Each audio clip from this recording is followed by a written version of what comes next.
Aujourd'hui, nous allons recevoir une dame, une mère, dévouée, une citoyenne du monde. Elle est insolite, déconcertante, inclassable, à vrai dire libre, mais dévouée. C'est parce que c'est dans les parcours individuels qu'on voit les possibles que nous avons tenu aujourd'hui à inviter cette dame que nous allons recevoir pour offrir à la jeunesse un exemple d'altruisme. Madame Sublime, bonjour. Bonjour.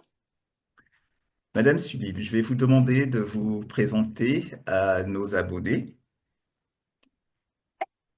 Je suis Essangui Rose. Essangui chez moi, très exactement, hein, Rose.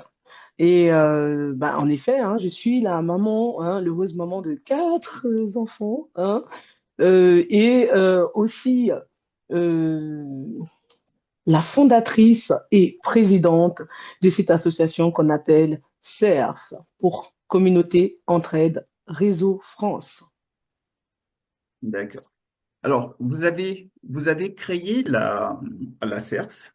Est-ce que vous pouvez nous parler donc de votre association? Parce que c'est bien une association loi 1901, si je me trompe.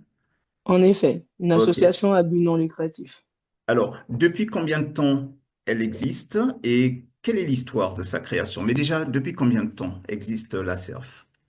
Alors, quand vous me posez cette question, moi, j'ai envie de vous demander légalement ou officieusement, parce qu'elle a elle a eu deux types d'existence finalement, mon association. Ben, parlez-nous Office, justement de toutes ces étapes. très bien. Bah, écoutez, il faut savoir déjà que moi, je suis malade, d'accord? Ce qui me permet de rester à la maison, parce que étant reconnue comme telle par l'État, pour mes Mhm. soins, je dois rester un peu à l'écart de beaucoup de pression, on va dire ça comme ça. Et ça m'a emmené sur les réseaux. Après 3 mois et demi d'hospitalisation où je faisais mon dernier bébé, j'ai découvert un monde comme ça sur les réseaux euh, qui semblait afro-centré, qui se disait conscient des choses comme ça. En fait, très très vite, j'ai déchanté. À un moment, je me suis dit, bon, tant qu'à faire, voilà, je reprochais à ces gens-là de dénoncer et de ne faire que ça.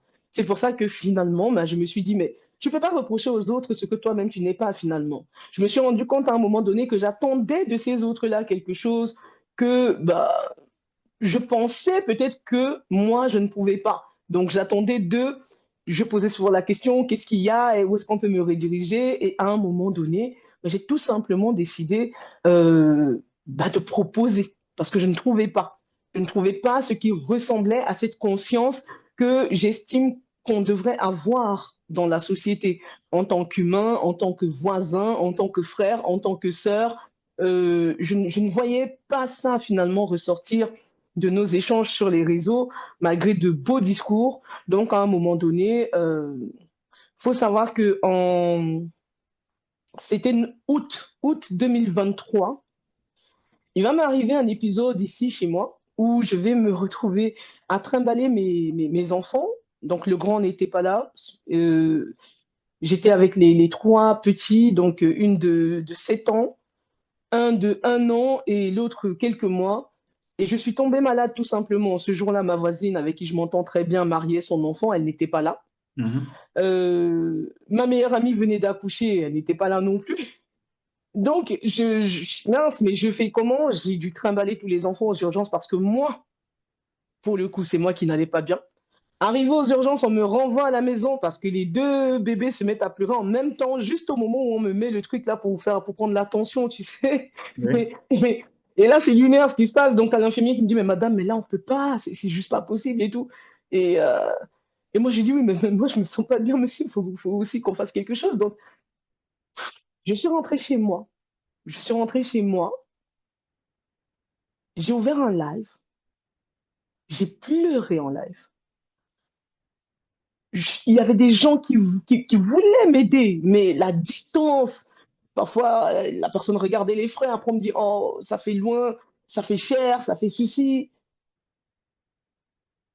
On a traversé ça. Mais en fait, ce que les gens ils ne savent pas, c'est que les mois qui ont suivi ont été très très durs pour moi. J'ai même refusé d'héberger à nouveau mes autres enfants qui vivent chez leur père chez moi, dont un de mes bébés qui est avec moi ce jour-là. Je ne l'hébergeais plus, ce qui a fait que je ne les voyais que finalement à raison d'une fois par mois parce que c'était très très compliqué et je n'avais que en tête, mais si jamais ça se reproduisait.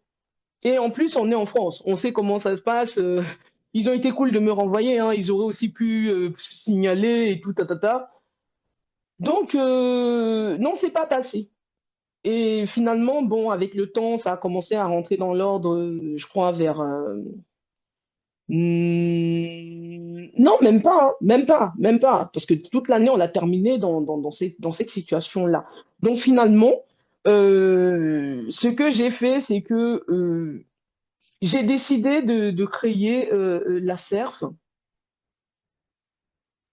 par rapport à cette problématique-là. Parce qu'à un moment donné, je me pose la question, mais on est combien dans cette situation? Moi, si je me retrouve dans cette situation à ce moment-là, il faut savoir que euh, j'ai pas vraiment de famille. Mon père est en Afrique, mes frères, mes sœurs, la plupart sont en Afrique. Le reste de famille que je peux avoir de part et d'autre en France, on ne vit pas à proximité. Donc, c'est très, très compliqué. Quand c'est dur pour moi ici, c'est dur pour moi. Je me démerde et puis c'est comme ça. Mais on est combien comme ça ici finalement? Et ça m'a rappelé, j'ai commencé à me rappeler. C'est comme si j'avais des retours, comme si je revivais des scènes. Et je me rappelais en effet à l'époque, parce qu'il fut une période où je suis passée par le 115, une période où j'ai rencontré une certaine précarité comme ça. Je suis remontée encore plus loin, une période où oui, moi-même, je me suis retrouvée dans une certaine précarité comme ça. Et puis, je suis remontée jusqu'à 2015, quand j'allais accoucher de ma fille. C'est mon deuxième enfant. Et là, je me suis rappelé, parce qu'à l'époque, mon fils aîné avait une dizaine d'années. Il allait avoir 10 ans où il les avait. Il les avait déjà. Mais je n'allais pas l'embarquer avec moi à l'hôpital. Et il n'y avait personne pour le garder. Et l'assistante sociale m'avait redirigé vers une structure qui, justement, avait pris le relais pour mon fils et moi à cette période-là, le temps de l'hospitalisation, que j'accouche et que je revienne à la maison. D'accord. Euh, et ça, enfin, je me rappelle au départ quand il m'en parlait, j'étais très très paniquée parce que je pensais à eux, je pensais DAS, je pensais oh, on va plus vouloir me donner mon enfant et il m'avait rassuré que non, pas du tout, ils n'étaient pas en lien avec eux, ça n'avait rien à voir. Et c'est ce qu'ils ont fait. Donc ça m'a rappelé que ah mais c'est possible finalement d'avoir une structure qui n'est pas relié à l'ASE, mais qui pourrait permettre aux gens justement de prendre le relais comme ça et pallier à ce type de problématique où on se verrait embarquer nos enfants aux urgences ou alors peut-être même nous arracher nos enfants parce qu'on n'a pas de relais du tout. Il y a vraiment des gens comme ça ici en France. Donc c'est comme ça que l'idée de la CERF naît et que je l'annonce lors d'un live le 1er janvier 2024. Je suis en live, j'ai attendu minuit. Poup, j'ai pris mon téléphone, je vous jure, hein, moi ça m'a piqué comme ça. Hein. Je prends mon téléphone, je me retrouve en live, je dis bon, allez, on est le premier aujourd'hui, hein, vous fêtez quoi machin. Donc je pousse une grosse gueulante comme ça où j'ai dit bon, allez, moi je me jette à l'eau. Comme on vous demande des propositions, vous n'en avez pas, mais moi je propose hein, la CERF. Donc on va pouvoir faire ça, on va pouvoir aider les gens en difficulté. À ce moment-là, je parle de gens en difficulté, mais je ne suis même pas encore vraiment claire avec moi-même sur le type d'aide que je vais apporter. Donc, dans un premier temps, je propose, voilà, bon, ceux qui sont chauds, venez, envoyer ce que vous pouvez, ou alors donner ce que vous pouvez comme denrées alimentaires, tout ça, et on va redistribuer dans un premier temps. Donc c'est comme ça, hein, le 1er janvier 2024, que la CERF prend forme dans ma tête et sort carrément en plein live de ma tête. Et, et donc toute l'année dernière, on a fait ça. Donc ma Célé, elle est là, hein, elle a vu tout le début de tout ça. Elle était là même quand je pleurais et tout ça. Et eh ben, Oui, fin 2024, j'étais très très contente comme ça de ce qu'on a pu réaliser officieusement, parce qu'on n'avait pas d'autorisation quelconque, mais on a quand même fait ce qu'on pouvait faire à notre niveau. On a eu une association qui travaille au niveau de l'intégration et la régularisation, par exemple, des sans-papiers, qui nous a prêté main forte. Ça veut dire que quand on a des personnes qui nous appellent, par exemple, qui sont en situation irrégulière, par rapport à leurs besoins, on redirige vers cette sœur-là. C'est une sœur aussi qui est à l'initiative de cette association-là, qui œuvre, elle, sur le terrain depuis 2020. D'accord? Donc, je parle ici, je fais un clin d'œil à Instant Social, hein, by Rose, Rose Eke, Mambombo. Et c'est comme ça que petit à petit, donc, le truc a commencé à se dessiner. Donc là, j'entre vraiment parce que un de mes objectifs aussi était justement de créer cette sécurité-là autour de mes enfants. Moi, je le dis toujours, je ne suis pas le sauveur. L'idée de la serve part du fait que je cherche à garder la tête sur les épaules. De un, pour ma santé mentale.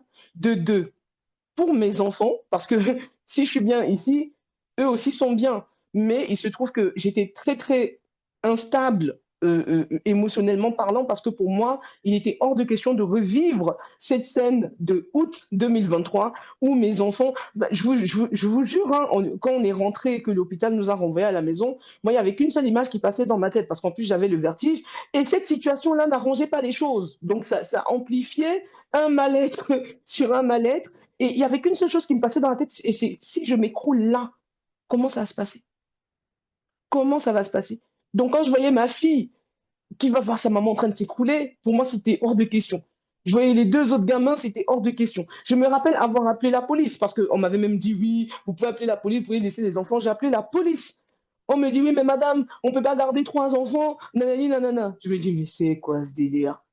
Donc la CERF, elle est venue finalement avec cette proposition-là qui, non seulement en réglant mon problème, je règle aussi un problème finalement sociétal. Donc, l'idée, voilà, c'est de nous aider tous ensemble. Donc, aujourd'hui, on propose l'hébergement des enfants mineurs, d'accord? Si les parents sont en difficulté, ça peut être des soucis de santé, peu importe, ça se joue toujours au cas par cas. En fonction de la difficulté, on peut prendre le relais auprès des enfants temporairement et ensuite le parent récupère son enfant quand il s'en sent capable. Ça, c'est le premier point sur lequel on intervient. Ensuite, on continue de récolter, hein, de collecter tout ce qui est denrées alimentaires non périssables. Et une fois par mois, j'ouvre mes portes. J'ai pas encore de locaux, on n'a pas encore de locaux, donc pour l'instant, ça se passe chez moi. Donc, on ouvre les portes et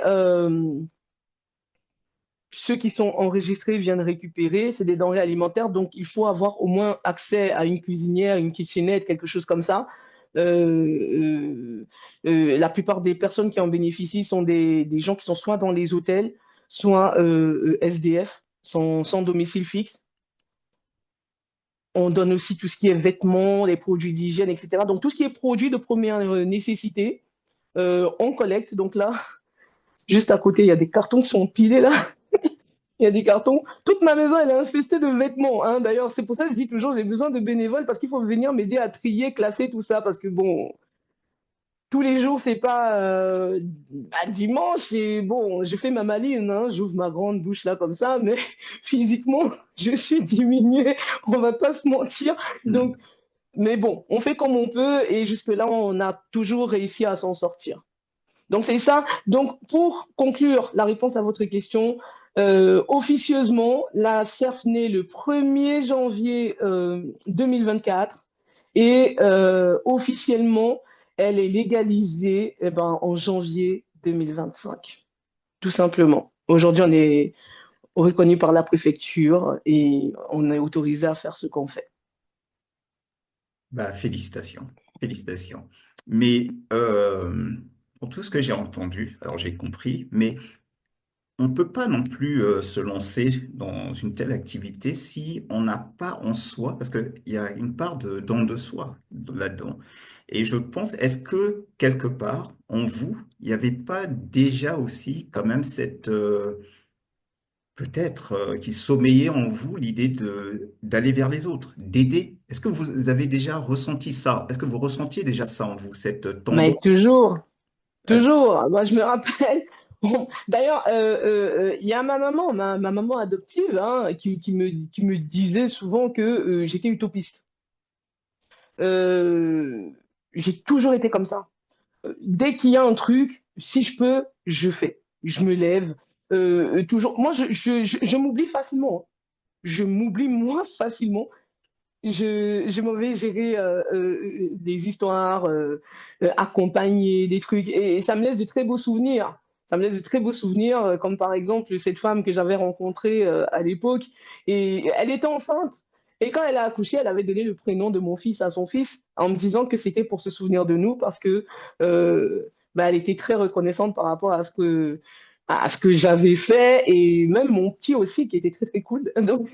Donc on a, oui, non, non, non, moi, c'est vraiment ça, hein. À un moment donné, moi, je le dis toujours, hein, Foulélé, hein, moi, j'ai fait, comment on appelle ça? J'ai fait une dépression pendant des années, d'accord? Et dans mon mal-être, c'était toujours les autres. Je voulais toujours aider les autres. Je comprenais pas pourquoi les autres, les autres. C'est toujours, j'ai, je suis comme ça. Je suis comme ça. Et ça fait qu'aujourd'hui, je suis dans ma vraie vie, aujourd'hui, ben, l'expérience m'a quand même appris.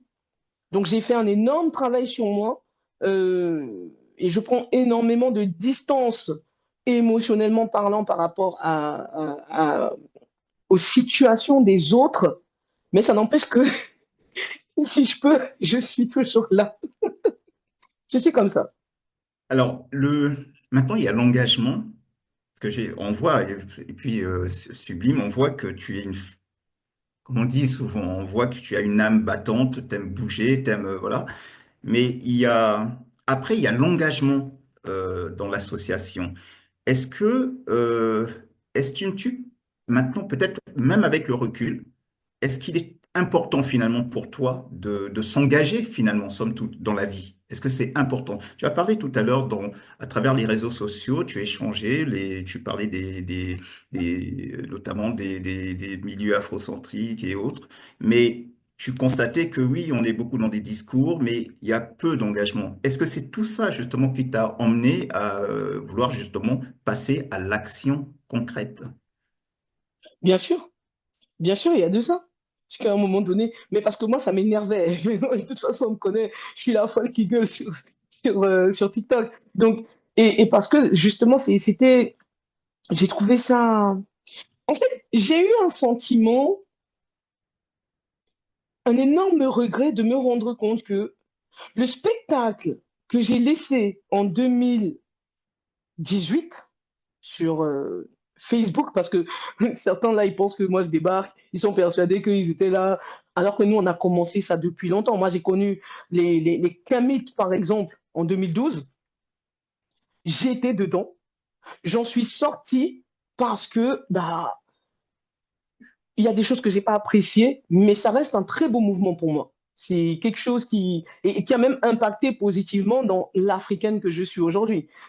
Ça, moi, si je dois dire merci à un Omotunde, à un Cheikh Anta Diop, à un Borbasson, mais c'est tout simplement merci d'avoir rédigé ces livres qui nous relatent un peu l'histoire de cette Afrique ancienne, hein, qui montre que bah, nous sommes intelligents. La preuve, on continue d'inspirer le monde jusqu'aujourd'hui. Quand il y a des gens qui disent oui, mais ils vont chez nous, ils vont chercher. Oui, ils vont chercher parce que nous avons des choses qui sont bien, qui sont utiles. Maintenant, une fois qu'on a dit ça, on se rend compte que qu'est-ce qu'on observe finalement? Qu'est-ce que nous on fait avec ça? Qu'est-ce qu'on fait avec ça? On méprise les autres, on s'en prend aux autres. Mais moi, je pense pas que ce soit ça. Je pense pas que ce soit pour ça qu'un Omotunde, un chef en ta job, aussi loin qu'on remonte, hein, on rédigeait ses ouvrages. Je ne vois pas aujourd'hui, vous savez, moi je suis arrivée en France en 98, j'étais encore une gamine au primaire, je ne me souviens pas que, comment dire ça, Je ne me souviens pas qu'avec mes camarades ou à l'école, par exemple, on se prenait la tête sur le fait que euh, bah, il y a eu ce qu'il y a eu à l'ancienne. Et il faut savoir qu'à l'école, ici, ils apprennent l'histoire de leurs anciens. Ils apprennent les saletés que leurs anciens ont fait. C'est-à-dire que nous, on jugeait ça. On dit, il y a des trucs qu'on voyait, on disait, oh, mais c'est pas possible, mais c'est terrible. Ah, merde. Ah, vous savez, les enfants, c'est pas dans la dentelle. Hein. Donc, mais après, on avance. On avance.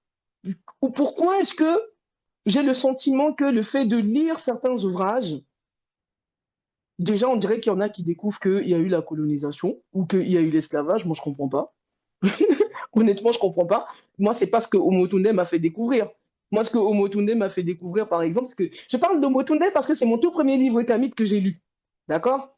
Et Omotunde m'a fait comprendre que les anciens avaient aussi ce don d'observation. Ils savaient aussi étudier la nature. Ils savaient s'adapter à leur réalité du moment et proposer des solutions, structurer les choses par rapport à leurs besoins. Mais j'ai l'impression que les autres, ils comprennent que, je sais pas moi, on va retourner en arrière. Je ne comprends pas trop à quoi ça joue hein, à un moment donné. Et ce pourquoi je sors donc de, comment on appelle ça, de ce mouvement à l'époque, c'est quand justement ça commence à partir en vrille.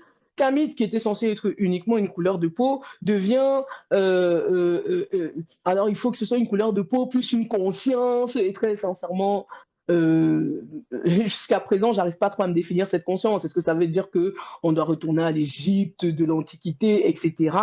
Et il y avait une très belle association à l'époque. Euh, euh, qui faisait de très beaux événements sur Paris. Et cette association-là va s'arrêter, rien qu'à cause de ces débats-là d'abord. Ça va commencer les gens qui sont mariés avec les blancs, il faut que les blancs restent là-bas, on ne les veut plus ici. Oh, si tu ne viens pas avec ceci, si tu n'acceptes pas que cela. Oh. Et puis ça a commencé à partir en vrille. Et moi, j'enlève donc mon pied. J'ai dit non, moi, je ne suis pas entré dans ça pour ça. Je ne suis pas venu me battre contre mes frères, mes sœurs, même si je ne suis pas d'accord avec leur idéologie religieuse. Pour moi, il y a plus important à gérer. Et il faut voir qu'à cette époque-là, euh, j'étais moi-même encore en situation précaire, très précaire même. Donc, il fallait même que je me concentre sur mes trucs. C'est pas la haine que moi je cherchais. Donc, je vais sortir de ça. Et maintenant, ça va commencer donc à migrer sur Facebook.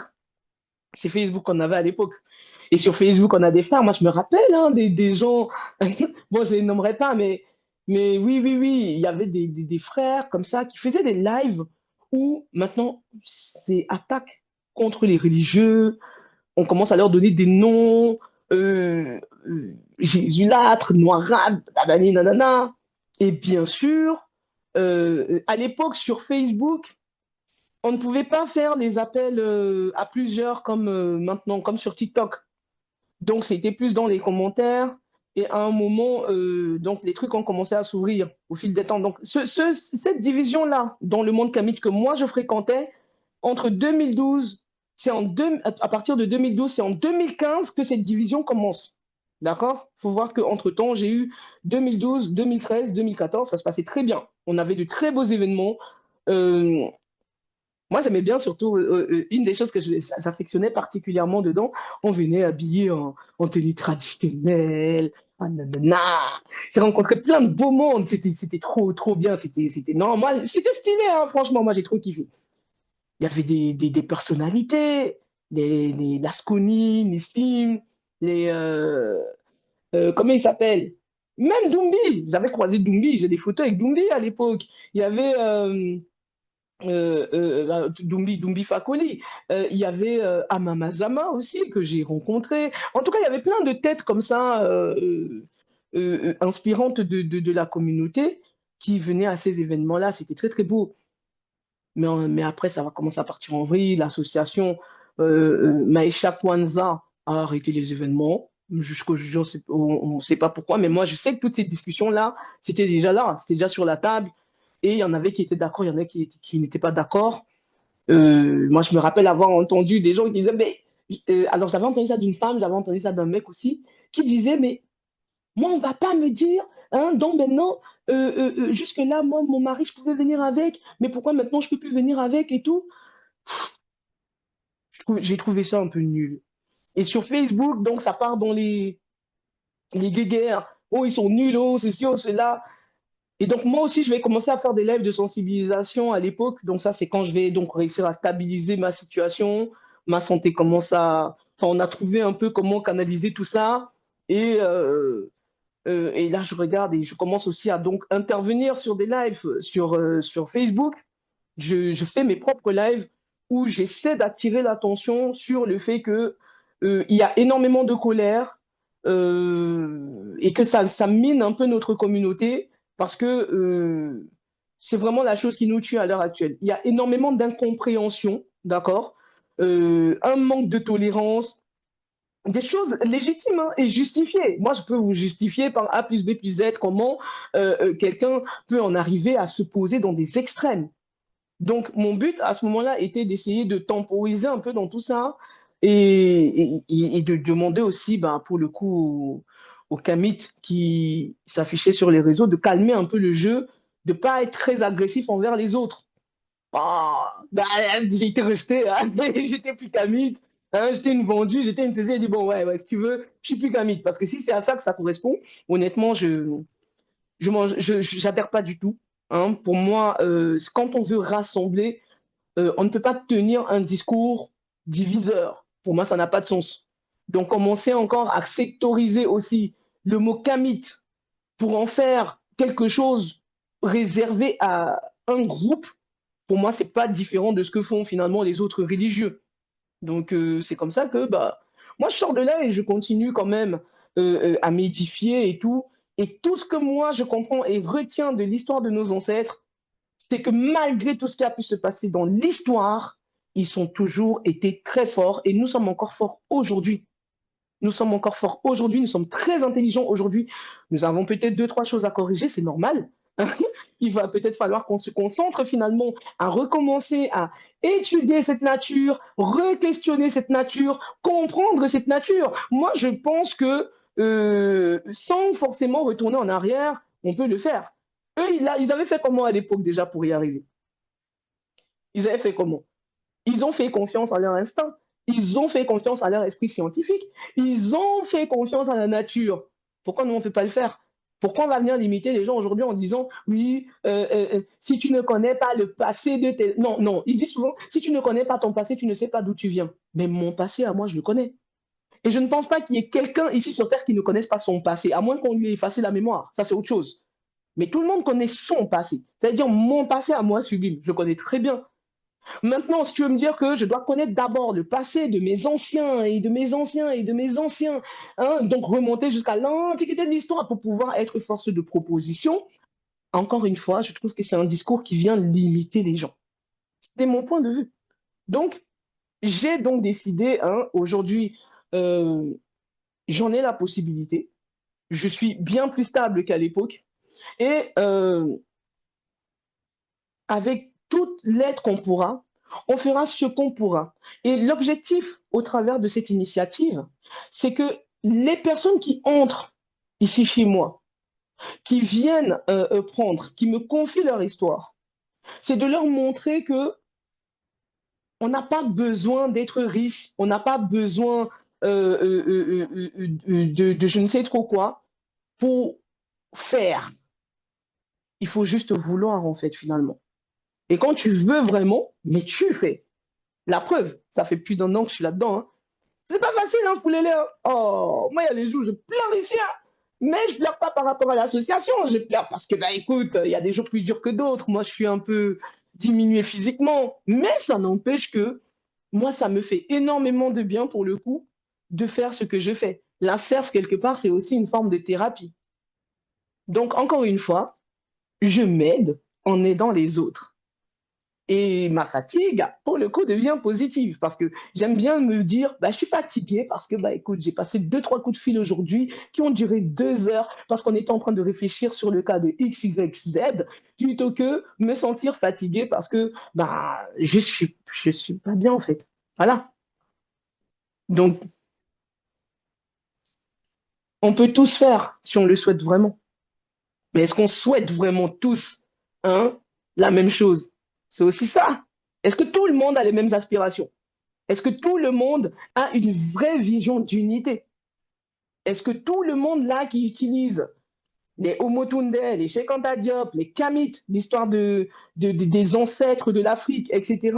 Est-ce que réellement toutes ces personnes, hein, ont une vision qui vient élever finalement cette communauté? L'avenir nous dira.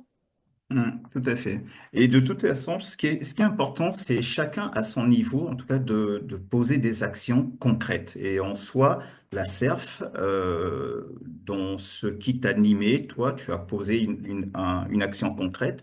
Et maintenant, il faut, comme tu le dis, il faut qu'on soit solidaire, justement. C'est l'occasion de montrer notre solidarité, chacun aussi, à sa manière, de soutenir ton action. Alors, justement, moi, ça m'intéresserait de découvrir, justement, concrètement. On va commencer maintenant à mieux connaître la CERF dans son action, justement. Et ce qui m'intéresserait, c'est, je pense qu'il y a des maraudes hein, auxquelles tu participes. D'ailleurs, Sublime, nous parlons souvent de maraudes en entend. Peux-tu nous définir justement qu'est-ce que c'est concrètement une maraude? Alors, la maraude, c'est tout simplement des personnes qui vont se rassembler, qui vont cuisiner et aller distribuer des repas. Donc, c'est souvent sur Paris que les gens le font, parce qu'il y a beaucoup de personnes sans abri de ce côté-là. Donc, on distribue des repas, on distribue des vêtements, tout ce qui est, une fois de plus, des brosses à dents aussi, des choses comme ça. Ça, c'est des maraudes. La CERF ne fait pas des maraudes. La CERF ne fait pas des maraudes. La CERF peut aller accompagner ceux qui font des maraudes du côté de Paris. La CERF, c'est un plus qu'elle vient apporter. Parce que justement, je me suis dit, mais les maraudes, ça se fait déjà. Et les maraudes, en général, vu toute la logistique qu'il y a autour, on ne peut pas se permettre d'en faire non plus tout le temps. En revanche, ce qui serait bien, c'est que les personnes voilà, qui bénéficient des maraudes puissent appeler un numéro, donc j'ai mis le numéro de la CERF en place pour que ces personnes-là, en fonction de besoins spécifiques, puissent nous contacter. Peut-être pendant les maraudes, il y a des personnes qui sont même déjà dans des hôtels, qui sont là, qui récupèrent, mais qui ne savent pas que,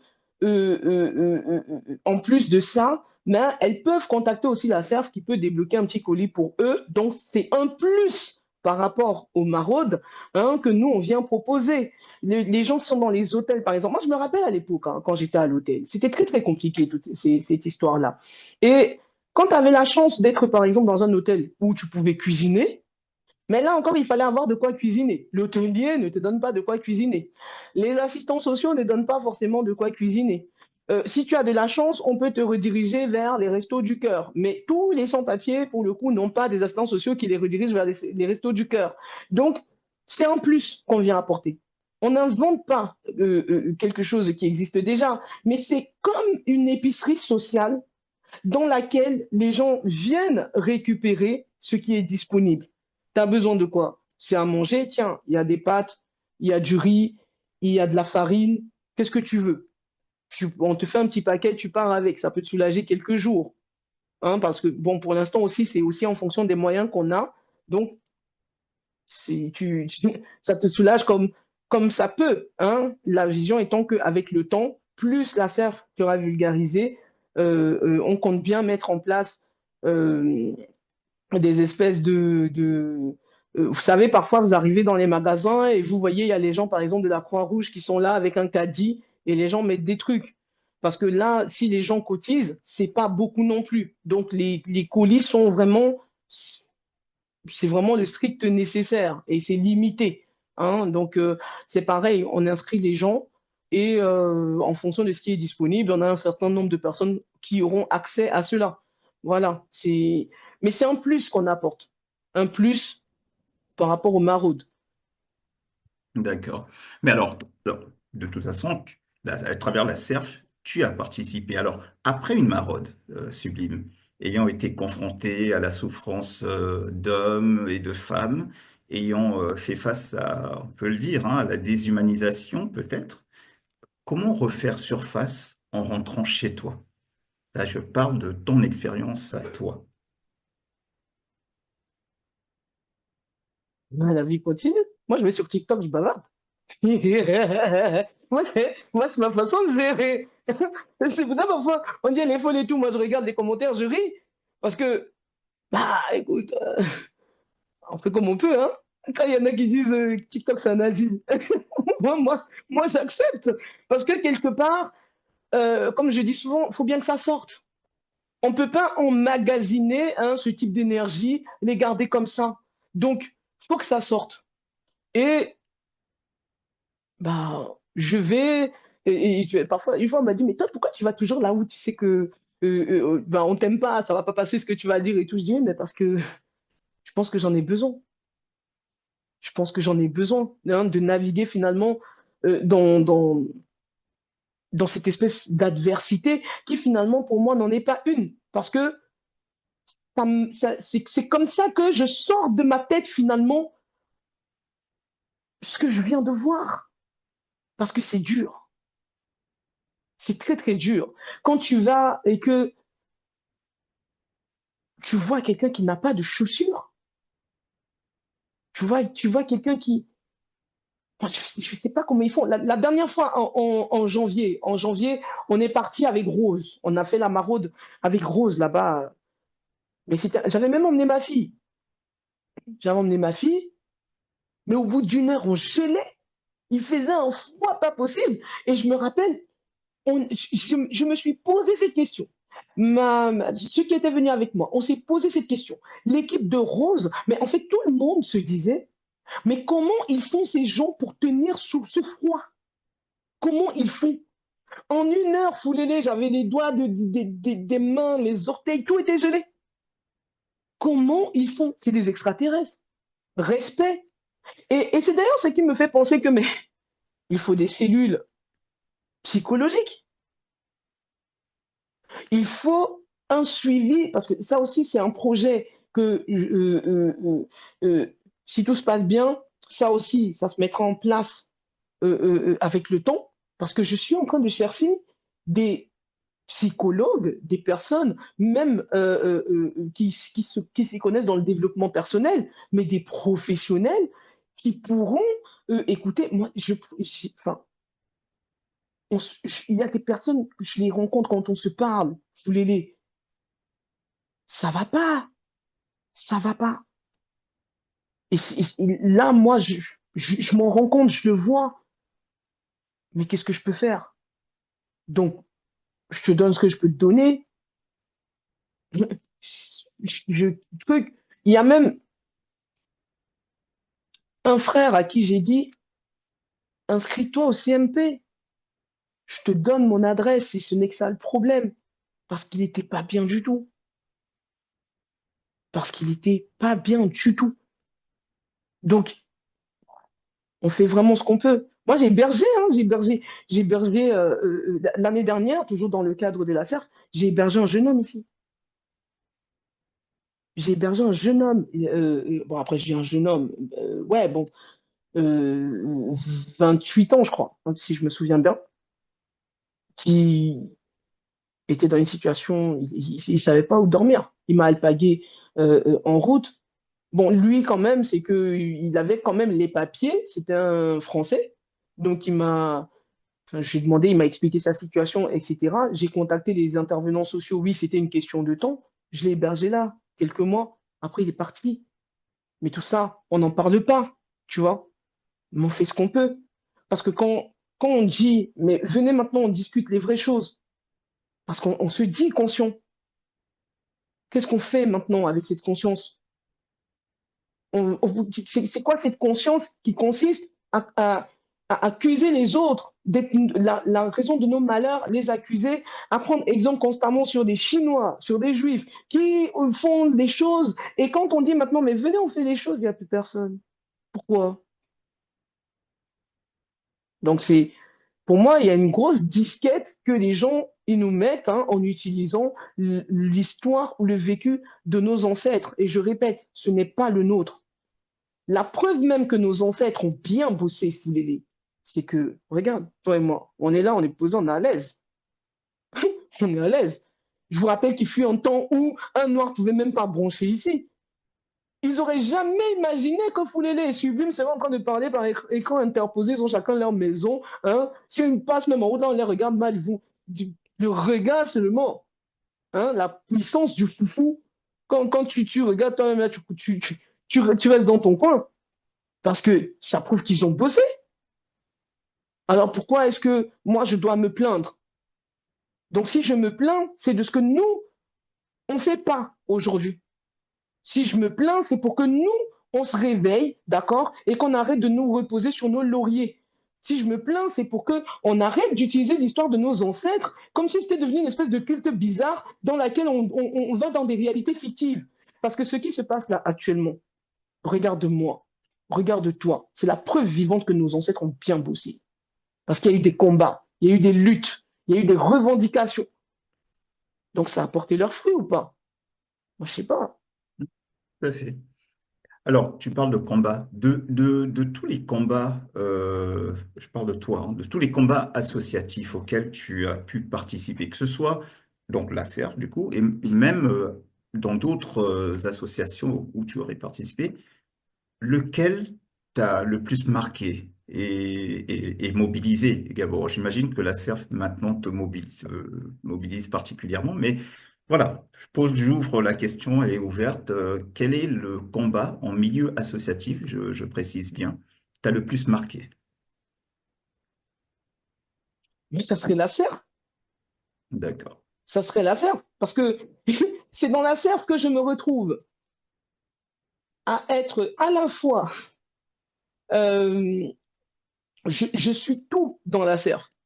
C'est moi qui démarche, c'est moi qui fais la communication, c'est moi qui crée les partenariats, c'est moi qui prends les appels. Donc, il faut savoir une chose, Foulélé. Quand tu écoutes quelqu'un qui te raconte sa détresse, c'est une énergie que la personne te transmet.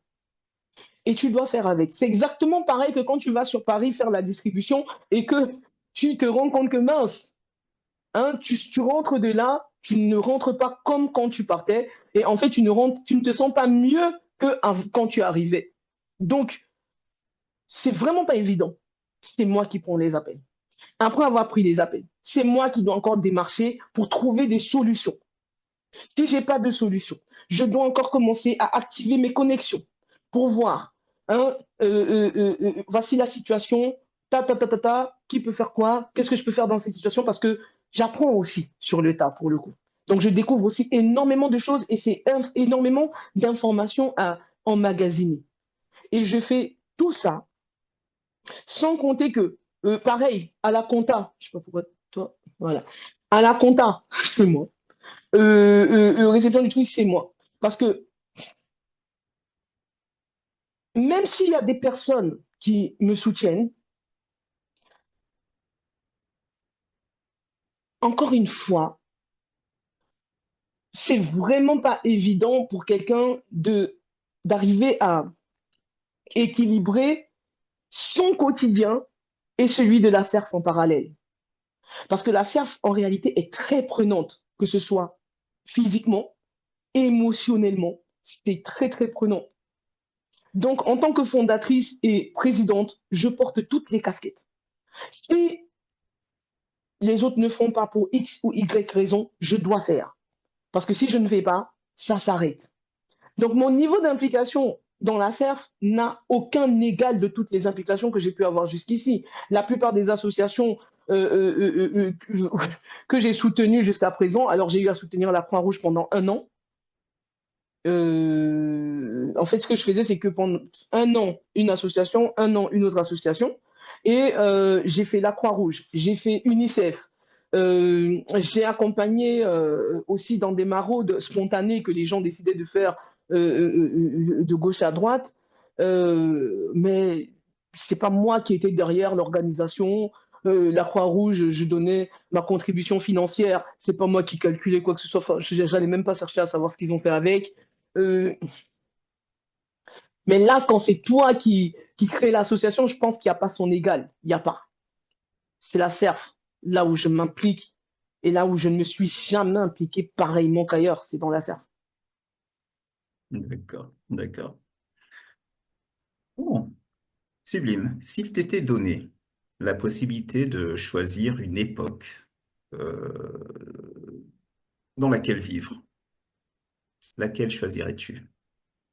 Là, je suis très bien là, sous les deux. Je suis très bien ici, moi. Moi, je suis bien, moi. Je suis bien à l'ère des réseaux sociaux, euh, à l'ère du jean. J'aime bien notre époque, moi. Ça me va. Je suis bien là. D'accord. Et si tu avais l'opportunité d'avoir un entretien avec un personnage historique, qui choisirais-tu et pourquoi?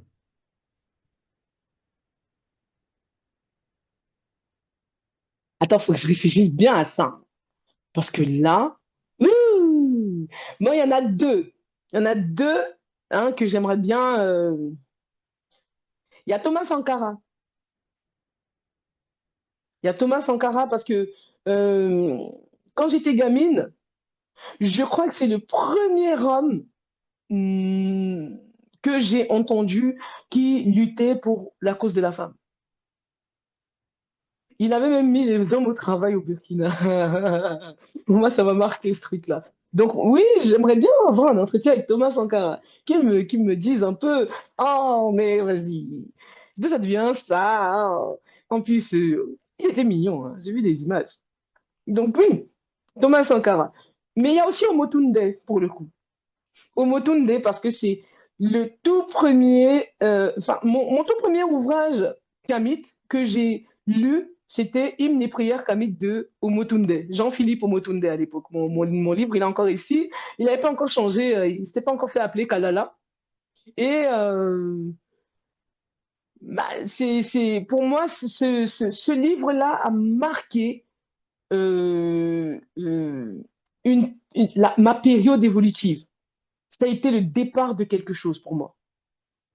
Donc oui, j'aimerais bien un entretien avec Kalala Omotunde.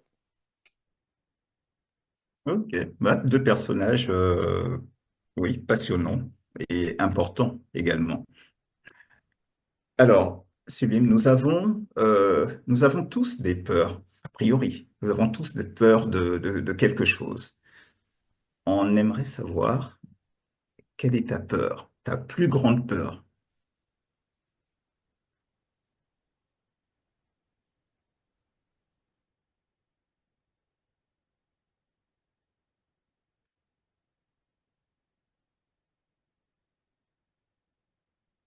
Je crois que j'ai plus peur.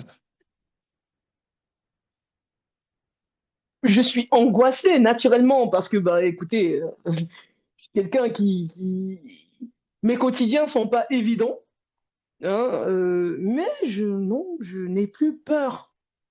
Je n'ai plus peur. Euh, mais si vous me demandiez qu'est-ce qui me ferait le plus de peine hein, aujourd'hui, je vous répondrais que ça serait de mourir avant d'être sûr que mes enfants seront en sécurité. C'est ça. Je serais peinée de mourir avant ce temps. Mais j'ai fait exprès de placer ça comme ça, parce que j'ai pas peur de mourir. C'était le cas à une période. Aujourd'hui, voilà. D'accord. Bah, je te remercie pour cette réponse, en tout cas. Alors, de manière générale, es-tu inquiète pour l'avenir de l'humanité? Non, je suis pas inquiète pour l'avenir de l'humanité. Je suis inquiète pour l'avenir de mes enfants. Mais l'avenir de l'humanité, très honnêtement, de ce que j'ai compris, hein, rien n'est nouveau sous le soleil. Il y aura toujours un premier et un dernier. Il y aura toujours un plus fort et un plus faible. Et ça sera toujours comme ça. Donc, je dis souvent aux gens, pour moi, tout est parfait comme c'est là. Donc non, je n'ai pas peur pour l'avenir de l'humanité parce qu'aujourd'hui, il n'y a rien qu'il n'y avait pas hier, contrairement à ce que veulent s'imaginer certaines personnes. L'humain est ce qu'il est, avec toutes ses différentes facettes, avec ses nuances émotionnelles. Donc, mm,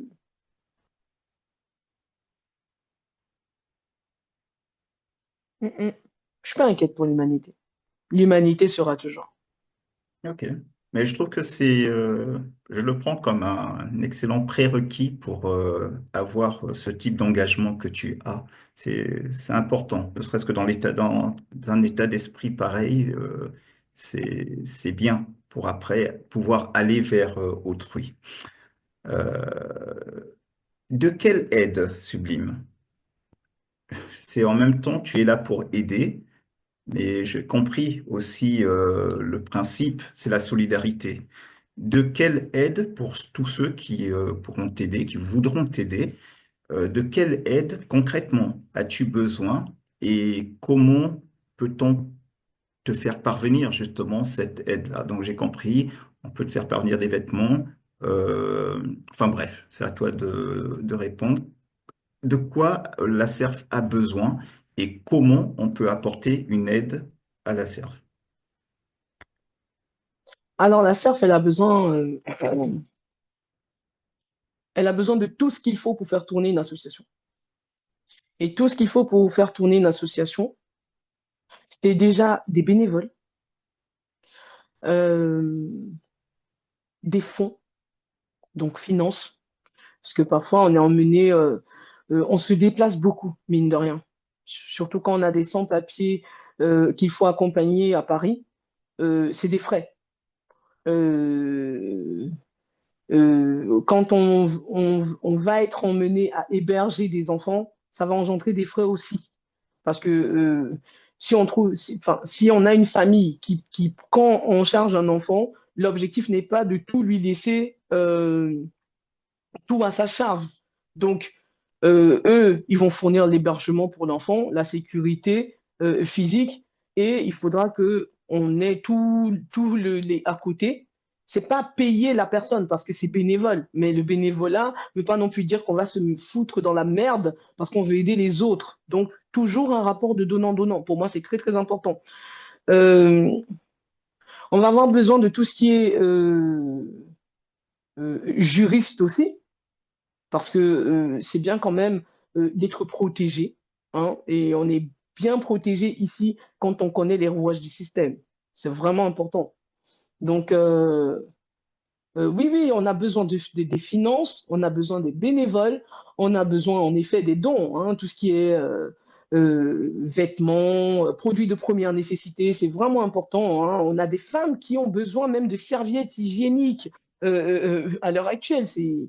Et ça, Foulélé, on ne peut pas imaginer jusqu'à ce qu'on les voit se battre dans son salon pour des brosses à dents, hein. Ma cellule, elle est là, elle avait vu un jour, parce que de temps en temps, je fais des distributions en live. Je ne laisse pas voir le visage des gens, mais ils voient quand même, je sais placer la caméra pour qu'ils voient comment ça se passe et tout.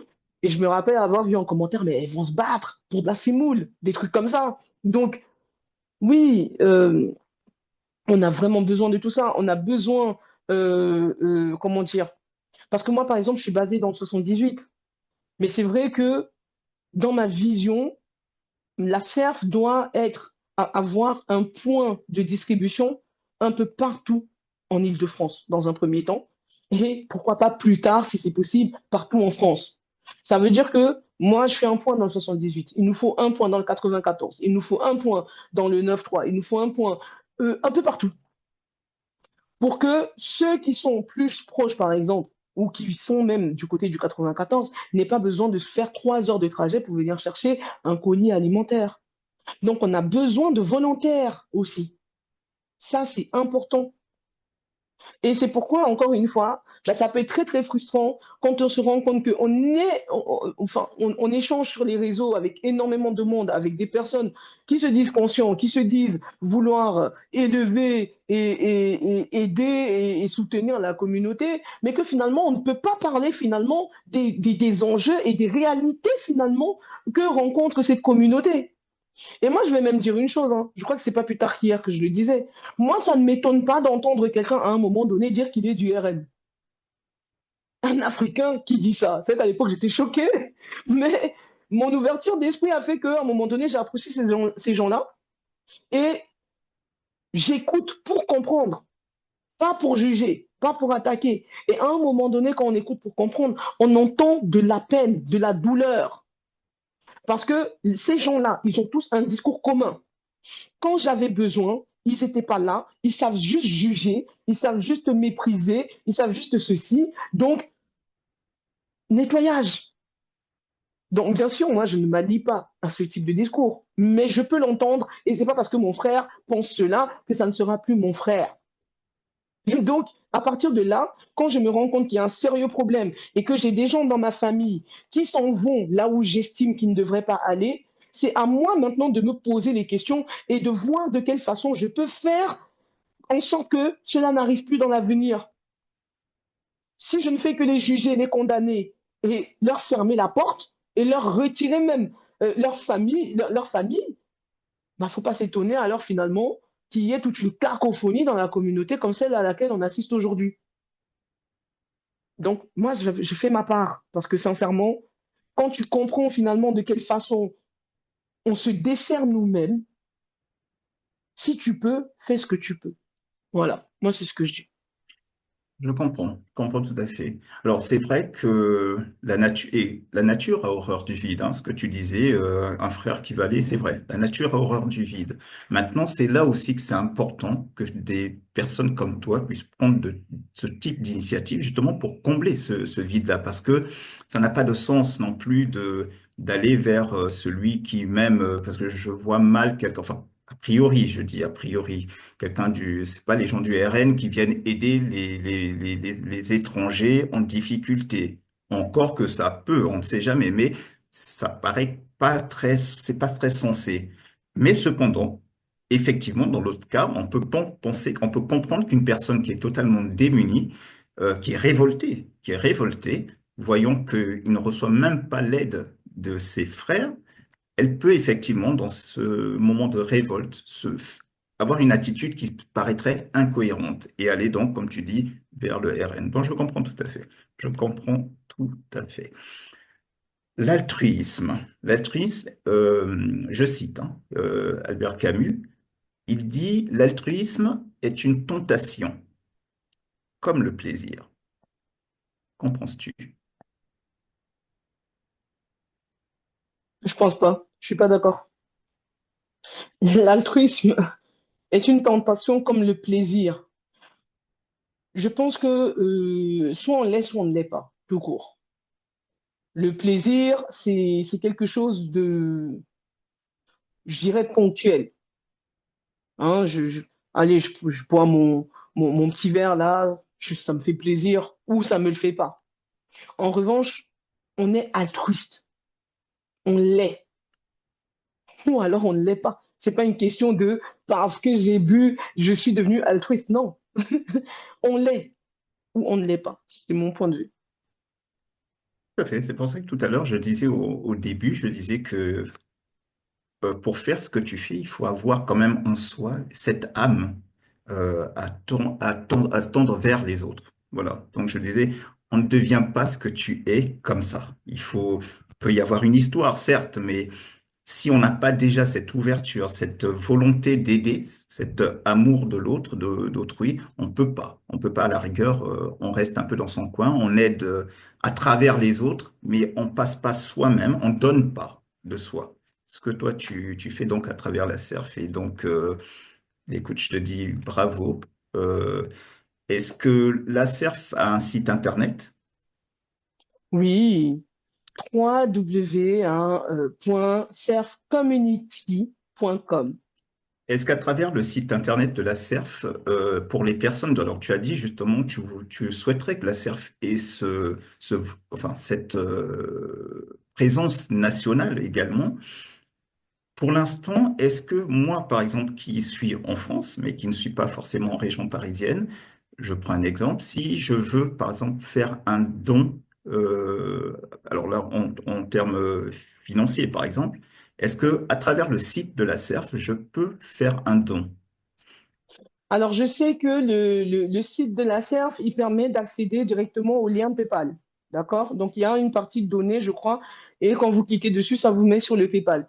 En revanche, le compte en banque, on attend la réponse finale. Finalement, rien n'est simple dans ce pays, finalement. Donc, on attend la réponse finale, là, hein, donc il est en cours de téléchargement. Voilà, on va dire ça comme ça. Sinon, on peut aussi passer par Helloasso. Helloasso retient des frais, mais c'est aussi un bon moyen parce qu'il faut savoir déjà que Helloasso, c'est une plateforme très professionnelle. On ne peut pas s'y inscrire en tant qu'association si on n'est pas validé partout. Donc, les instances d'État, ça, faut le savoir. Et ben, au travers de cette plateforme aussi, on peut aller donner directement, c'est sécurisé. Tout est bien fait pour que, voilà, que ça se passe bien. Donc, on a la plateforme Helloasso. Donc, sur Helloasso, vous pouvez payer par carte, par exemple. Voilà, c'est pour ça que je parle de ça. Vous pouvez payer par carte. Il y a le PayPal. Et c'est les deux moyens actuellement si on veut contribuer financièrement à distance. D'accord. Ok, bah, de toute façon, tu me donneras toutes ces adresses, en fait, toutes ces adresses, et je ne manquerai pas de mettre les liens dans cette vidéo-là, et puis pourquoi pas aussi hein, dans d'autres organismes où ça mériterait d'être présent. Tu as Avec tenu à plaisir. inviter une personne qui t'aide, justement, on parlait de bénévolat et de volontariat. Euh, je pense que Macélé, dont tu parles depuis un moment, qui est accepté d'être présent également. Euh, Macélé, bonjour. Vous pouvez ouvrir votre micro. Bonjour. Vous avez d'abord merci hein, d'avoir répondu à l'invitation et d'avoir patienté durant Oui. toute cette période où j'ai posé des questions. Est-ce que vous avez entendu Sublime qui nous a parlé de ses débuts, des raisons pour lesquelles elle s'est engagée dans cette action? Je pense que vous êtes souvent avec elle, donc vous en savez déjà peut-être autant que tout ce qu'elle a dit là. Mais il y a toujours, j'imagine, peut-être vous avez une question au vu de tout ce qu'elle a dit là. Peut-être avez-vous des questions à lui poser ou un commentaire, tout simplement. Alors, en commentaire, effectivement, comme vous l'avez dit, il y a pas mal de points que j'avais déjà en connaissance sur les débuts de la SERF, les raisons qui l'ont conduite à créer la SERF. Maintenant, en fait, si je me positionne en tant qu'un auditeur, je me dis qu'il y a certaines questions qui restent un peu en suspens. C'est-à-dire, je veux cotiser et en fait, j'aimerais savoir un colis moyen qu'on donnerait lors d'une distribution, idéalement, serait de combien? Idéalement, je dirais 40 euros. 40 € le colis moyen pour qu'il y ait tout. Du lait, euh, de la farine, des pâtes, on met des tomates en conserve, on met les produits d'hygiène, comme je disais tantôt. Euh, c'est quoi l'autre là? Oui, du sucre. Je mets toujours une bouteille d'huile. En tout cas, il faut 40 € en moyenne pour un colis satisfaisant. Et on n'est pas encore là, hein, mais c'est vraiment ça de ce que j'observe dans la moyenne. Oui. Merci. Et puis, toujours dans le même objectif chiffré, sachant qu'à à la fin de l'année 2024, la SERF avait déjà aidé plus de 29 personnes, dont un monsieur, Seferer, dans le cadre du travail. Mensuellement, quel serait le chiffre de dons financiers ou de colis de denrées non périssables et tout qu'il faudrait pour être satisfait et pouvoir répondre aux demandes en cours actuellement. Si tu as pu déjà faire une projection. Bah, attends, si je regarde ici, j'ai fait exprès de prendre ça parce que. Alors, c'était ça. Avec que t'es prête. Alors, l'année dernière, hein, dans mes souvenirs, voilà, on avait 15 plus 14, donc on avait en effet 30 personnes, mais j'avais pas mis le monsieur parce que lui, c'était l'aide. Heureusement que tu as parlé de ça parce qu'il y avait un monsieur qu'on avait accompagné aussi qui, lui, avait besoin de matériel. C'était un sans-papier qui avait été accepté pour une formation, mais il lui fallait le matériel pour la formation. Donc, c'était une aide ponctuelle qu'on avait apportée à ce monsieur où on l'avait aidé hein, grâce à ma communauté TikTok. On avait aidé ce monsieur justement à acquérir son matériel de formation. Sinon, pour répondre simplement à ta question, à la fin de l'année, on était à 29 personnes régulièrement, adultes et enfants inclus, tu vois. Et là, il y en a une bonne dizaine qui s'est rajoutée entre janvier et aujourd'hui. Donc, on est à 30, 30, ouais, on va dire 40 au moins. Là, tout de suite, j'ai pas encore tout avec les nouvelles personnes. Donc, si on peut partir sur 40 colis, d'accord, 40 colis. Euh, ouais, 40 colis. Donc, ça ferait, si on veut faire ça propre, et comme tu disais, en moyenne, je te dis, ça serait 40. euh, euh, voilà. Donc, là, comme ça, de Donc, tête, honnêtement, c'est des questions que moi, j'ai pas vraiment pris le temps de me poser. Parce que moi, la plupart du temps, je regarde plutôt ce qu'il y a et je fais ce que je peux avec. donc la projection mensuelle chiffre d'affaires, idéalement, serait de recevoir pour 1600 euros de dons environ.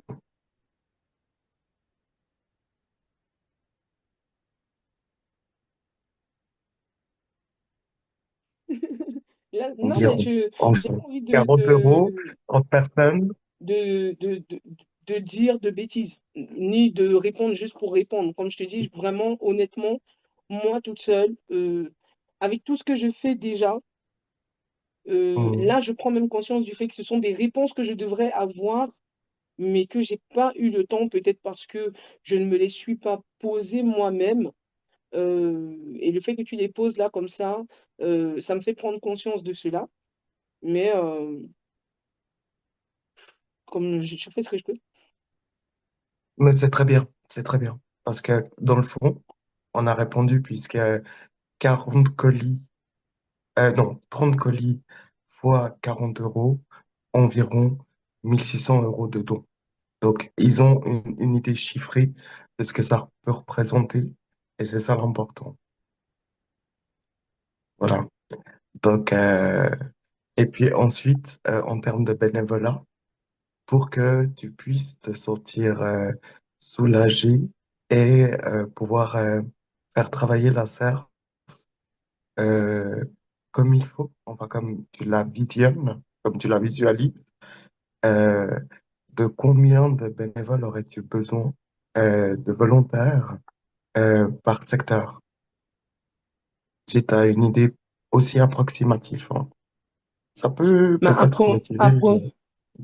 approximativement, je dirais 4. Il m'en faudrait 2 pour les jours de distribution. Donc 2 plus moi, ça fait 3. Donc oui, ça allégerait au niveau des tâches pendant la distribution.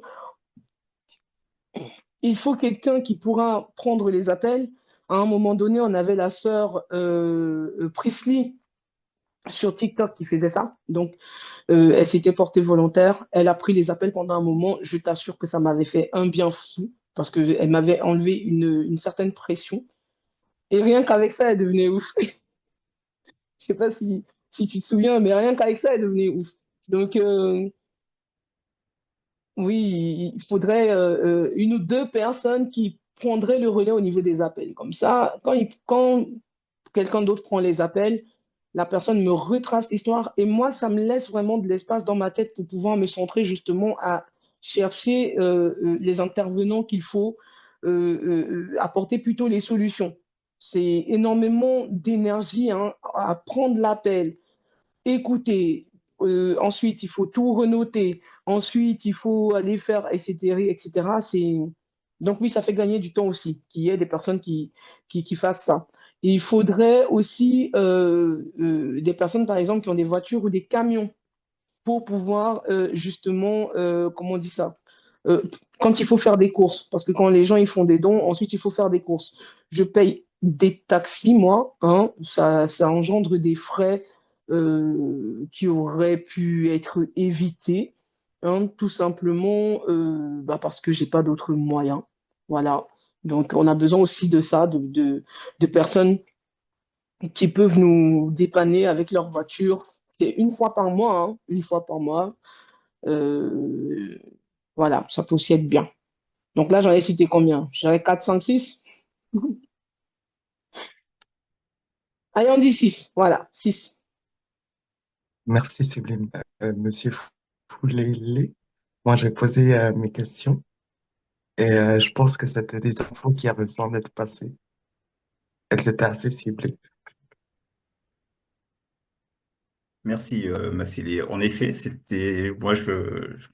j'ai entendu, hein, c'est des informations qui, j'imagine, pour Sublime aussi, enfin, de répondre, comme elle a dit elle-même, répondre à ces questions-là fait prendre conscience également de certains éléments qu'elle va devoir bah, appliquer ou etc. En tout cas, merci, Massili, pour cette participation. Sublime. Je vais finir sur une note positive et encourageante. Dernièrement, j'ai vu une de tes vidéos, justement. Mais, enfin, je dis dernièrement, non, ça remonte. Mais moi aussi, ça m'avait touché. Il s'agissait d'une personne. Alors là, du coup, je dis, voilà, donner, c'est recevoir. Et tu as eu à aider une personne. Je crois que c'est une personne sans papier. Tu l'as aidé, donc tu as donné, et bah, tu as été agréablement surprise. C'est que cette personne-là, elle également t'a fait un don, et tu t'attendais pas à ça. Je ne sais pas si tu vois à quoi je fais allusion. Je vois très bien, et c'est pas ça l'histoire. Non, non, non, non, non, non. Il faut laisser à Alors raconte César. cette histoire parce que enfin, j'ai trouvé ça émouvant, mais c'est ton émotion qui effectivement bah, du coup, ça Mais communique, oui, hein, mais c'est contagieux j'étais et vraiment, raconte. j'étais vraiment émue pour le coup ce jour-là. Il fallait le faire. Vous savez, moi, j'ai une très belle communauté sur TikTok. En tout cas, ceux qui m'aiment bien, ils m'aiment bien pour le coup. Et ce qui s'est passé, c'est que quand j'ai lancé la serve, donc ça c'était même en janvier, hein, au tout début, quand je lance l'idée de la serve, il y a des personnes qui me soutiennent comme ça. Et il faut savoir que dans ma team TikTok, il y en a beaucoup qui se confient à moi. Donc, euh, je ne connaissais pas, par contre, ce pan-là de cet abonné-là, qui venait souvent quand j'étais en live, qui me soutenait quand il me trouvait dans mes bagarres, des choses comme ça. Et quand je vais parler de la serve, il va m'appeler et il va demander à ce qu'on se rencontre. Et moi, à l'époque, j'ai même peur, hein. Donc, je le rencontre au magasin. On a des assises et tout, donc je l'emmène là-bas parce que je me dis, ouais, on sait jamais, nani, nana. Et en fait, le mec, il arrive très sympathique comme ça, un jeune homme, et il me raconte son histoire. Donc, ça nous a pris peut-être 1 heure et demie comme ça, où il me raconte son histoire. Il me fait comprendre qu'il est sans papier. Donc, alors ça, je m'y attendais pas parce que de temps en temps, il montait sur mon truc, on parlait et des choses comme ça, mais c'est vrai qu'on ne sait pas trop avec qui on parle finalement, vous voyez. Donc, il me raconte son histoire comme ça et je vais de surprise en surprise. Je suis dans Emmaüs, il se passe ceci, il se passe cela, tatati, tatata. Moi, je suis pas. Donc, le mec, une bibliothèque là, qui me donne les infos. C'est-à-dire, moi-même, ici, dans mon salon, je suis pas au courant de ce que ce mec-là, il voit, de ce qu'il peut côtoyer. C'est un bénévole qui travaille avec Emmaüs. Donc, il a les astuces, en veux-tu, en voilà. Donc, il va me donner plein, plein, plein, plein, plein d'infos comme ça. Et à un moment, il me dit, oui, ah oui, en fait, j'ai failli oublier. J'avais ce cadeau pour toi. Donc, il va me sortir un livre. Dans la vidéo, il y a ce livre-là, hein, qui est un, alors, comment on dit ça? Une espèce de fascicule qui apprend comment rédiger les lettres administratives. Hein, il me sort ça, il me sort. Alors, c'était des papiers comme ça qu'il avait pliés. Il me les donne, tiens, regarde, là, c'est tous les Emmaüs, parce qu'il me donne plein de conseils de comment est-ce que je peux rediriger les gens vers Emmaüs, qu'est-ce que Emmaüs peut apporter, etc., etc. Là, moi, je suis en mode... Euh Et à la fin, le gars, il sort 10 balles. Et il dit, ça, c'est ma contribution. J'aurais voulu pouvoir faire plus, mais ça, c'est mon truc. Et je lui dis, mais attends, oh, arrête. En, en 2 heures de conversation avec le mec, j'ai eu plus d'informations que tous les bavardages qu'on a fait pendant plus d'1 an sur TikTok. Donc, pour moi, c'était incroyable. Et en plus, tu me dis que tu es sans papier, tu me dis que... Il me dit, ah, mais non, mais t'inquiète, parce que moi, en fait, ça va, je me plains pas. Là où je suis, je me plains pas. Donc ça peut aider. Voilà, tu fais ce que tu prends ton riz, tes pâtes, je sais que tu vas bientôt faire les courses, tu fais ce que tu as à faire avec. Et moi, sur le coup, quand il est parti, j'étais tellement sur le... que, mais non, mais j'ai fait cette vidéo pour m'en rappeler de ça, de ce geste-là, et c'est de cette humanité-là dont ce frère a fait preuve. C'est de celle-là que je parle, et c'est celle que moi, je veux mettre en avant. Une humanité qui va au-delà des apparences, une humanité qui va au-delà de la forme, hein, de comment tu parles, ou non, c'est juste l'humanité qui fait avec ce qu'elle a et comme elle peut. Point barre. Ce mec avait vraiment compris mon message et il l'incarnait clairement. C'est ça l'histoire de la vidéo. On va conclure par là et on va rester sur cette fin. Mais bon, tout de même, je vais quand même dire que, Subim, j'ai pris énormément de plaisir à échanger avec toi. Euh, et au-delà, surtout, de permettre de faire connaître la CERF. Parce que tu m'en avais aussi parlé une fois, je t'ai eu au téléphone, et tu m'as parlé de cette association, et voilà, tu disais que c'était encore en marche, et après, plus tard, j'ai appris que, voilà, maintenant c'était concret, tu as annoncé que donc, tu as été enregistré, et donc, super. Et j'espère que, en tout cas, à travers cette communication-là, tu recevras, parce que c'est le but, hein, notamment, donc, tu recevras des dons. Pourquoi pas, des bénévoles viendront vers toi. Et voilà. Donc, bravo pour ton combat. Et j'espère que tout ira pour le mieux. Et Macédé, merci en tout cas d'avoir aussi participé et posé les questions que tu as posées. Voilà. En tout Plaisir, cas, merci oui, je t'en prie. beaucoup. Je t'en prie, tu voulais dire quelque chose, Massile? Non, non, juste vous remercier également. Ça a donné une ouverture pour la surf. C'est, c'est une bonne chose. Ok, merci. Ah, J'espère bien. ah, ah, ah, ah, j'ai failli oublier, oui, oui, oui. Faut quand même que je te parle de ça, hein, parce que, Foulélé, moi, je te veux à ma table. Je te veux à ma table. Tu sais que Sublime vous a dit, hein, nous, on est ici pour mettre en avant les beaux projets, les projets de qualité qui se font dans la communauté. Je vous ai parlé de ma partenaire Rose Eke, hein, de Instant Social by Rose. Alors, moi, je vous parle du gala de l'intégration. Je vous ai dit, Rose Eke, hein, c'est cette Camerounaise qui s'est lancée dans le domaine de l'intégration en France depuis l'année 2020. Une femme qui a une histoire. Alors, si tu crois que la mienne, c'est une folie, elle, c'est encore autre chose. Et elle est aussi une preuve vivante que la France dans laquelle nous vivons aujourd'hui n'est pas du tout la même qu'il y a 20 ans, 50 ans ou 100 ans en arrière. Tout simplement parce que cette dame a ouvert son association. Elle était détentrice d'un titre de séjour de 1 an. Je ne savais même pas que c'était possible. Mais en l'écoutant nous conter son histoire et encourager justement et motiver les personnes qui sont dans une mauvaise passe aujourd'hui en leur disant, vous inquiétez pas, ce n'est qu'un passage. Et nous, justement, ce qu'on apporte, c'est ce soutien que nous, on n'avait pas à l'époque.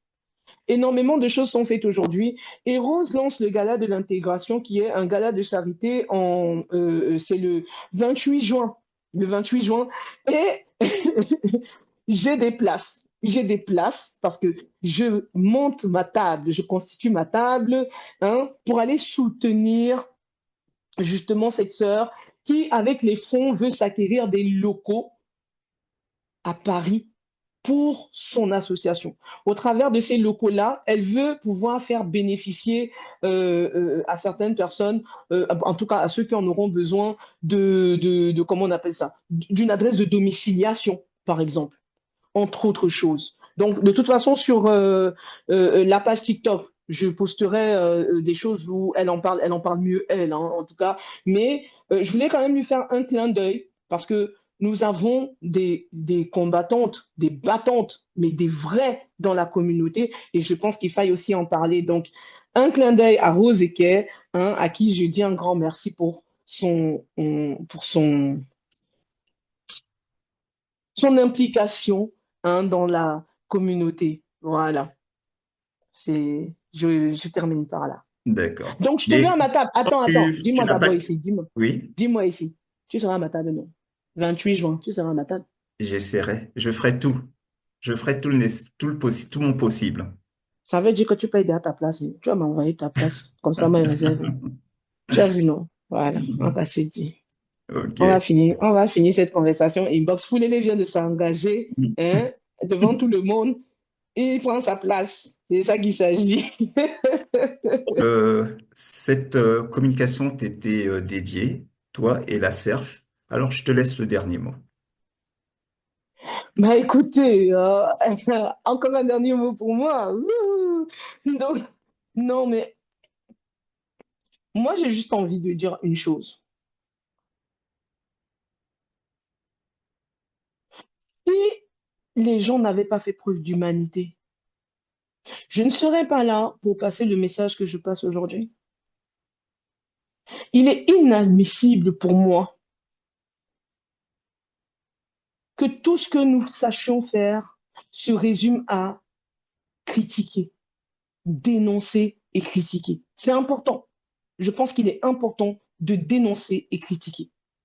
Mais c'est tellement mieux et tellement plus fort quand on dénonce, critique et agit. Alors aidez-moi à aider. C'est tout. Merci d'avoir répondu à mon invitation, Sublime, et je te souhaite une bonne soirée, ainsi que à Matsede. À la Bonne prochaine. soirée, Lily. Bonne soirée. Belle soirée.